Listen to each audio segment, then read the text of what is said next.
Not all TPT products create the same type of growth. Some products generate isolated sales, and others quietly strengthen the entire store.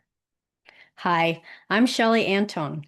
I've been selling on TPT for over 17 years and have made over $1.7 million in sales. Over time, I started noticing that certain products created much more long-term leverage than others. Not necessarily because they were better products, but because they supported the store more strategically.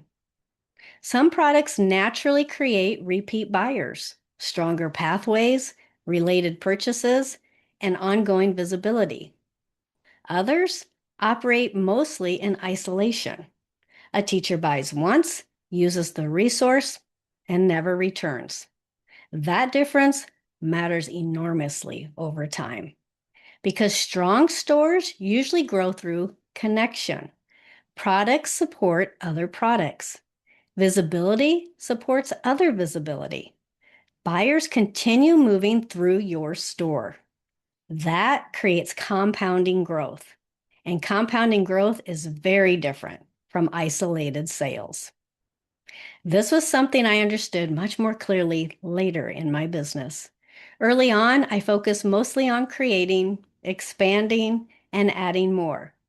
But eventually I realized the strongest products were often the ones that connected strategically to the rest of my store. That shifted how I thought about product creation entirely. Some TPT sellers focus heavily on individual products, but strong TPT businesses usually grow through ecosystems, not isolated resources.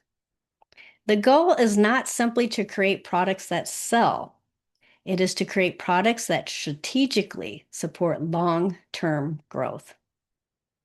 If you want help identifying what is currently limiting your TPT growth, use the free TPT Growth Constraint Finder found below. It will help you pinpoint the constraint in your store so you can make clearer growth decisions. And in the next set of videos, we're going to start breaking down how stronger store structure and buyer pathways create more predictable growth on TPT. I will see you in the next video.